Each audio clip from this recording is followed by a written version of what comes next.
السلام علیکم ورحمۃ اللہ وبرکاتہ. سبح للہ ما فی السماوات وما فی الارض وهو السمیع العلیم.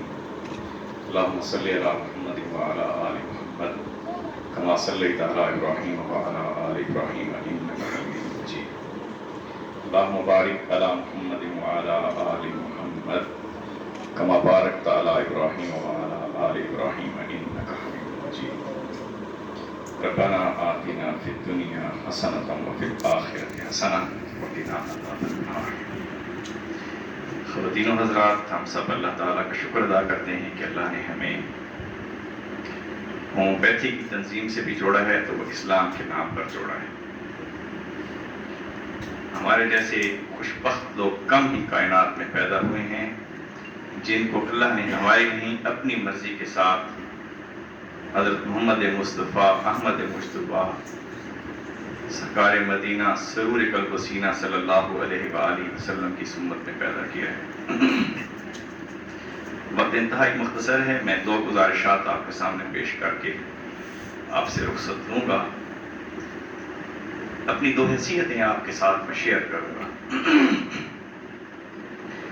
پہلی حیثیت میری اور آپ کی، ہم سب کی، حضرت آدم علیہ السلام کی اولاد کے حوالے سے ہے. ہم ابن آدم ہیں اور آدم علیہ السلام کو اللہ تعالیٰ نے پوری کائنات اور پوری مخلوقات جن کے ساتھ اللہ تعالیٰ کا نظام چلا رہا ہے ان کے سامنے جس وقت پیش کیا تھا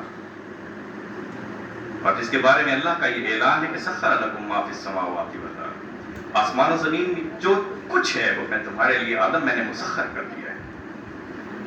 لیکن جس وقت اللہ تعالیٰ نے آدم علیہ السلام کو کائنات کے سامنے پیش کیا، یا یوں کہہ لیں کہ کائنات کو جب آدم کے سامنے پیش کیا تو سب سے پہلا کام یہ تھا کہ اللہ تعالیٰ نے آدم علیہ السلام کو تمام مخلوقات پر جو فضیلت بخشی تھی اس کی بنیاد علم تھا. فرشتوں کے سامنے جب پیش کیا تو اس کی فضیلت علم تھی. فرشتوں نے تو کہا تھا کہ یہ تو فساد برپا کرے گا. اللہ نے کہا جو میں جانتا ہوں تم نہیں جانتے. پھر فرشتوں نے بھی یہی کہا تھا کہ جو آپ جانتے ہیں وہ ہم نہیں جانتے، جو آپ نے ہمیں علم دیا ہے اس کے مطابق. خواتین و حضرات، اللہ تعالیٰ نے تسخیر کر دی ہے کائنات کو آدم اور آدم کے بچوں کے لیے. اب آدم کے بچوں کا یہ کام ہے کہ اس تسخیر کائنات سے مثبت راہیں تلاش کرتا ہے یا منفی راہیں تلاش کرتا ہے. یہ موبائل فون چھوٹا سا ایک پرزہ ہمارے ہاتھوں میں ہے.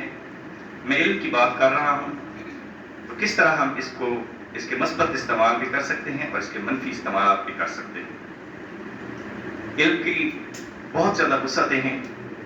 جس فیلڈ کو ہم نے منتخب کیا ہے اس میں آگے بڑھنے کے لیے لازم ہے کہ ہم اس ٹول کو اپنے لیے استعمال کریں. جہاں لوگ اپنا وقت سوشل میڈیا پر، فیس بک پر اور دوسری چیزوں پر ضائع کر رہے ہوں، وہاں میرا ہومیوپیتھ اپنی علم کی پیاس بجھا رہا ہو اور لوگوں کی شفایابی کے ذرائع تلاش کر رہا ہو. اور میں آپ کو صحیح بات بتاؤں کہ علم کے بغیر انسان جاہل ہے، اس کا کوئی فائدہ نہیں ہے، آگے نہیں بڑھ سکتا. اس لیے اس کو فوقیت اور فضیلت ہی علم کی بنیاد پر اللہ نے دی ہے اور خود اللہ تعالیٰ اس کائنات پر اپنے علم کی بنیاد پر حکمرانی کر رہا ہے. پہلی حیثیت. دوسری حیثیت میں آپ کے سامنے عرض کروں. اللہ تعالیٰ نے تمام مخلوقات پر فضیلت دینے کے بعد جب آدم کو اس کائنات میں بھیجا ہے تو پھر 7 ہدایات بھی عطا کی ہیں. وَإِمَّا يَأْتِيَنَّكُم مِّنِّي هُدًى فَمَن تَبِعَ هُدَايَ فَلَا خَوْفٌ عَلَيْهِمْ وَلَا هُمْ يَحْزَنُونَ. کہ وقتاً فوقتاً میری طرف سے علم کے سوتے ٹوٹتے رہیں گے تو جو لوگ میری طرف سے آئے ہوئے علم کے مطابق زندگی گزاریں گے نہ ان کو کوئی خوف ہوگا نہ خطر ہوگا.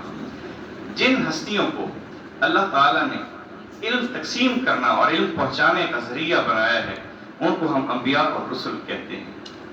ان رسولوں کی بعثت کا مقصد اللہ نے فرمایا کہ لقد ارسلنا رسلنا بالبینات وانزلنا معهم الميزان ليقوم الناس بالقسط. کہ ہم نے رسولوں کو اس کائنات میں اس لیے بھیجا ہے، صاف طاقت دے کر بھیجی ہے، میزان دے کر بھیجا ہے، بینات دے کر بھیجی ہیں. مقصد ان کا کیا ہے؟ ليقوم الناس بالقسط، کہ نظام عدل قائم کریں. خواتین و حضرات، ہم اس ملک میں جس میں بستے ہیں ہم اللہ تعالیٰ کے پیغمبر ہیں، پیغام دو پہنچانے والے ہیں، زبان حال بھی اور زبان قال بھی. لیکن بڑے ہی افسوس کے ساتھ کہنا پڑتا ہے کہ نظام عدل سے ہم بہت دور ہیں۔ وہ قاضی شریح جس وقت فیصلہ کر رہا تھا حضرت عمر کے خطاب کا، تو اس نے پوچھا تھا عمر جب آپ نے اس شخص کا گھوڑا لیا تھا کیا گھوڑا اس وقت لنگڑا تھا؟ حق کے خلیفہ نے کہا نہیں اس وقت تو لنگڑا نہیں۔ تو نے کہا آپ کو خلیفہ نہیں کہا، عمر آپ کو اس شخص کے پیسے ابھی ادا کرنا ہوں گے، جتنے پیسے مانگتا ہے اس کو دینے ہوں گے۔ کوئی صداقتی استثناء حاصل نہیں۔ آج ہم کہتے ہیں کہ ہماری عدالت کو، عدالتوں کے ججوں کو، ان کی بیویوں کو استثناء حاصل ہوگا، اسلام تو یہ نہیں کہتا ہے۔ یہ ہم تک مزا گئے ہیں، ہم دور ہو گئے ہیں، ہم نے اپنی راہیں مختلف کر لی ہیں۔ ہم نے لوگوں کو یہ بتایا ہے کہ کیلوں کو خانہ کعبہ کے رخ رکھنے پر ثواب حاصل ہوتا ہے اور کھیرا چھیلنے کا مسنون طریقہ یہ ہے، لیکن ہم خواتین و حضرات بڑے افسوس کے ساتھ یہ کہنا پڑ رہا ہے کہ ہم اس بات کو کہنا بھول گئے ہیں کہ شیب ابی طالب کی گھاٹی میں آقا کو جب روک لیا گیا تھا تو کس طرح حضور اور حضور کے ساتھیوں نے کئی دن تک چمڑے کو گھول گھول کر پینے پر مجبور ہو گئے تھے۔ طائف کی وادی میں جب چوٹیں لگائی گئی تھیں کس طرح ٹانگیں گھسٹ گھسٹ کر باہر آ کر باغ میں حضور استراحت فرما رہے تھے۔ شاید ہمیں یہ بات نہیں بتائی جاتی، یہی نہیں بتائی جاتی نا کہ غزوہ بدر کے میدان میں کیا ہوا تھا، یا وہ احد کے میدان میں کیا ہوا تھا کہ جس وقت پیارے حمزہ کے لاشے کے ٹکڑے اٹھانے والے لوگ وہاں پر کہاں موجود تھے اور کون کون موجود تھے اور کتنے لاشیں تھے کہ جب جگر موجود نہیں تھا، جس کو جگر خار ہندہ نے چبا لیا تھا، اور جس وقت حضور نبی کریم صلی اللہ علیہ وآلہ وسلم، وقت کا شاید اختصار ہے، میں اپنی بات کو مختصر کر کے آگے بڑھتا ہوں، جس وقت حضور نبی کریم صلی اللہ علیہ وآلہ وسلم پر حملہ ہوا احد کے پہاڑ پر، تو حضور نبی کریم صلی اللہ علیہ وآلہ وسلم نے اس دن فرمایا کہ آج کا دن ہمارا دن ہے، اس لیے کہ حضور نے فرمایا کہ جس وقت تیروں کی بارش ہو رہی تھی تو میں آگے سے بھی دیکھتا ہوں تو ہمارا ہے، پیچھے بھی دیکھتا ہوں تو ہمارا ہے، دائیں بھی دیکھتا ہوں تو ہمارا ہے، بائیں بھی دیکھتا ہوں تو ہمارا نظر آتی ہے، آج ہمارا کا دن ہے۔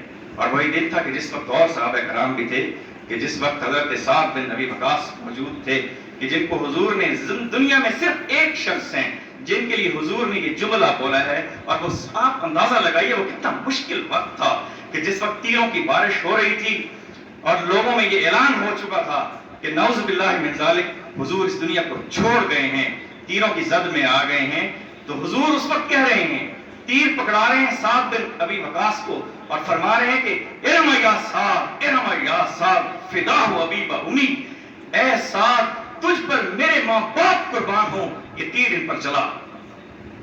یہ آسان ٹائم نہیں تھا، اور جس وقت حضور کو کندھوں پر اٹھا کر جب احد پہاڑ کی دوسری طرف لے جایا گیا ہے، خود مبارک کے جو دو کڑیاں حضور کی مبارک رخسار میں لگی ہوئی تھیں، جس وقت دانت بھی شہید ہو گئے تھے، دانتوں سے لہو بہہ رہا تھا، میری بہنوں اور میرے بھائیوں بڑا مشکل وقت تھا، صدیقیت پر آگے بڑھے ہیں کہ میں ان کڑیوں کو اپنے ہاتھ سے نکالوں۔ حضرت ابو عبیدہ بن جراح نے کہا خدا کی قسم دے کر آپ کو کہتا ہوں یہ کام آپ نہ کرنا، یہ میرا کام ہے۔ اور سب جب ابو عبیدہ بن الجراح آگے بڑھتے ہیں تو انہوں نے کہا مجھے اس کا تجربہ ہے، حضور کی گڑی ہوئی کڑیوں کو ہاتھوں سے تو کھینچا نہیں جا سکتا تھا، عبیدہ بن جراح نے اپنے دانتوں کے ساتھ اس کڑی کو جس وقت کھینچا ہے، کڑی بھی ایک باہر نکل آئی ہے اور عبیدہ بن الجراح کا اوپر والا دانت بھی باہر نکل آیا ہے۔ بس نہیں کی، دوسری کڑی پھر نظر آئی ہے، دوسری کڑی پر پھر اپنے دانت چسپا کیے ہیں، اور اس کو جب نکالا ہے باہر تو نیچے والا دانت بھی ساتھ ہی شہید ہو گیا ہے۔ یہ شہادت گہری الفت میں قدم رکھنا ہے۔